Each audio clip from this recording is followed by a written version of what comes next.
अहिले धेरै कम्पनीहरूले आइपिओ जारी गर्दैछन् र तपाईँको कम्प्लेन भनेको मलाई आइपिओ पर्दैन भन्ने छ भने यही आउँदो ज्येष्ठ 8 गतेबाट कालङ्गा हाइड्रो पावर लिमिटेडले आइपिओ जारी गर्दैछ र यो चाहिँ अलि धेरैलाई पर्ने खालको आइपिओ छ। आउनुहोस् आजको भिडियोमा यो आइपिओ को बारेमा, यो कम्पनीको बारेमा एउटा डिटेल एनालिसिस गरौँ।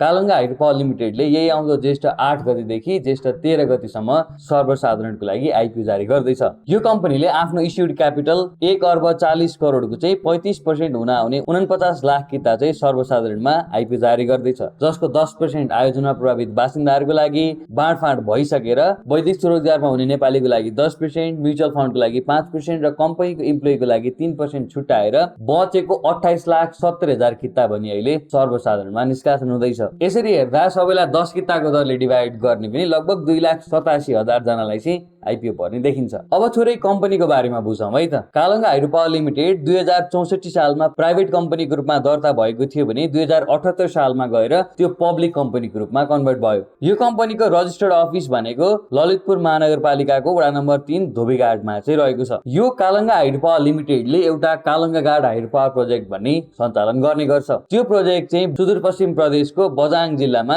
रहेको छ। यो प्रोजेक्टको एउटा राम्रो पक्ष भनेको प्रोजेक्ट अहिले अपरेसनल स्ट्याटसमा रहेको छ। कालङ्गा हाइड्रो पावर लिमिटेडले 2079 सालबाट चाहिँ बिजुली उत्पादन गरेर बिक्री वितरण गर्दै आएको छ। रिसेन्टली हेर्ने हो भने पश्चिमतिरका हाइड्रो पावरहरू पनि अब आइपिओमा आउन थालेको देखिन्छ। नर्मली हेर्ने हो भने धेरै जसो पूर्वतिरको हाइड्रो पावरहरूले आइपिओ जारी गर्थे भने अब पश्चिमतिरको कम्पनीहरू पनि आउँदै गरेको देखिन्छ। यो हाइड्रो पावरको इन्स्टल क्यापेसिटी भनेको 15.33 मेगावाट रहेको छ भने प्रोजेक्टको टोटल कस्ट हेर्ने भने 4 अर्ब 34 करोड रुपियाँ रहेको छ। त्यसरी हेर्दा प्रोजेक्टको प्रति मेगावाट कस्ट हेर्ने भने त 28 करोड 30 लाख भन्दा बढी छ। यानी कि 28 करोड भन्दा बढी खर्च भएको छ 1 मेगावाट हाइड्रो बनाउन।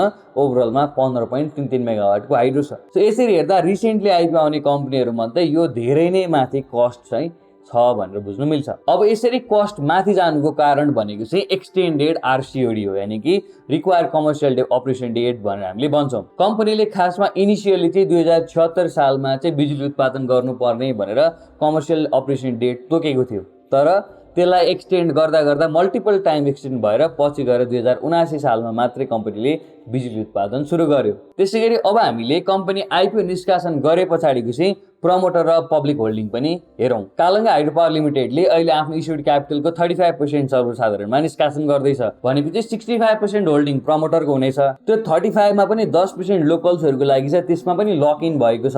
त्यो 10% लोकल्सहरूको लागि र बचेको 25% भने सर्वसाधारण कि जनरल पब्लिकलाई आएको छ। अब हामी यो कम्पनीको फाइनान्सियल्सहरू पनि हेरौँ। कम्पनी 2079 बाट अपरेसनमा छ भनेपछि केही न केही यसले पैसा कमाएको पनि छ। सुरुवातमा नेटवर्थ पर शेयर कम्पनीको हेर्ने भने 7980 मा 116 देखाएको छ। त्यस पछाडि कम्पनीको नेटवर्थ पर बिस्तारै घट्दै पनि जान्छ। 8081 मा 100 थियो भने 8182 मा 98 देखाएको छ र 8283 को पौषसम्म आइपुग्दाखेरिमा 105 भनेर रिपोर्ट गरिएको छ। केही वर्ष नेटवर्थ घटे तापनि अपरेसनमा आएपछि बिस्तारै त्यो चाहिँ रिकभर हुँदै जानेछ। अब कम्पनीको इपिएस हेर्ने भने 7980 मा कम्पनी अपरेसनमै थिएन, त्यो बेलामा नेगेटिभ 10 रुपियाँको इपिएस थियो। 8081 मा नेगेटिभ 15, 8182 मा नेगेटिभ 1.5 भने 8283 को पौषसम्म आइपुग्दा 6.5 रुपीजको इपिएस भनेर कम्पनीले देखाएको छ। यहाँ चाहिँ कम्पनीले रियल अर्निङ्सहरू देखाएको छ। कतिपय हाइड्रो पावर कम्पनीहरूले चाहिँ इफ्रिक 12 अन्तर्गतको त्यो कमाउँदै नकमाएको पैसालाई चाहिँ आफ्नो अर्निङ पर शेयरको रूपमा चाहिँ देखाएको हुन्छन् भने यो कम्पनीले भने रियल डेटा रिपोर्ट गरेको छ, जुन अहिलेसम्म लसमा भए तापनि अब आउने आर्थिक वर्षबाट कम्पनी बिस्तारै प्रफिटेबल हुनेछ। अब कम्पनीको बोर्ड अफ डाइरेक्टर यानी कि सञ्चालक समितिमा को हुनुहुन्छ भनेर हेर्ने हो भने कम्पनीको अध्यक्षको रूपमा चाहिँ खगेश्वर बोहरा हुनुहुन्छ, जो चाहिँ कालङ्गा हाइड्रो पावरको अध्यक्ष सँगसँगै बुङ्गल हाइड्रो पावर लिमिटेडको सञ्चालकदेखि लिएर सानीगढ हाइड्रो पावरको पनि सञ्चालक हुनुहुन्छ। उहाँको हाइड्रो पावर सेक्टरमा लामो समयदेखिको अनुभव रहेको छ। र कम्पनीका अन्य सञ्चालक हेर्ने हो भने सम्पूर्ण लिम्बू र विद्या लिम्बू हुनुहुन्छ।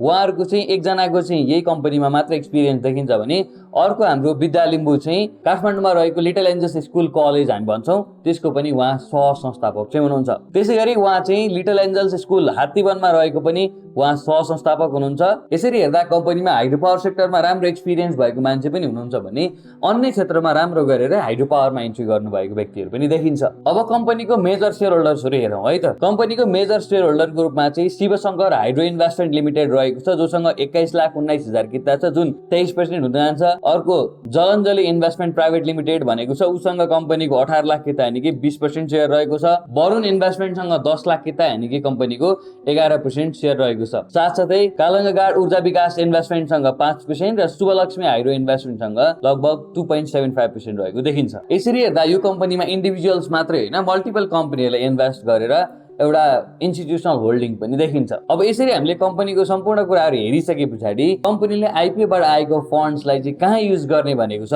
त्यो पनि हेरौँ। कम्पनीले यो आइपिओ मार्फत 49 करोड रुपियाँ चाहिँ रेज गर्ने भनेर भनेको छ। त्यसमध्ये सबै रकम नै कम्पनीले लङ टर्म र सर्ट टर्म लोन्सहरू पे गर्नको लागि युज गर्ने भनेर युज अफ फन्ड पनि खुलाएको छ। सो यसरी हेर्दा यो कम्पनीलाई समरीमा भन्यो भने कम्पनी अपरेसनमा आएको 3 वर्ष भएको छ भनेपछि अहिले कम्पनी स्ट्रगलिङ फेजमा, त्यो नेटवर्थहरू घट्ने फेजमा भए पनि अबको 2 वर्षमा कम्पनीले बिस्तारै अर्निङ्सहरू पिकअप लिएर राम्रो स्टेजमा जान सक्ने हुन्छ। कम्पनीको एउटा अलि नराम्रो पक्ष भनेको कस्ट धेरै छ, प्रति मेगावाट कस्ट, तर आउने टाइममा कम्पनीले रेभेन्यू पिकअप गर्दै गयो भने कम्पनी ठिकै अवस्थामा आउन सक्छ। यही कन्टेक्स्टमा यो कम्पनीको आइपिसी म्यानेजर सानिमा क्यापिटल छ र यो कम्पनीलाई चाहिँ केयर रेटिङ्स नेपालले चाहिँ केयर एनपी BB को रेटिङ दिएको छ, जुन पहिला BB- बाट अपग्रेड भएको हो, यानि कि कम्पनीमा मोडरेट रिस्क छ भनेर पनि हामीले बुझ्न सकिन्छ। सो ओभरअलमा तपाईँले यो आइपिओ अप्लाई गर्न सक्नुहुन्छ, तर आइपिओ आए पश्चात प्राइस कहाँसम्म हुन्छ भन्ने कुरा चाहिँ कमेन्टमा गेस गर्नु होला है त।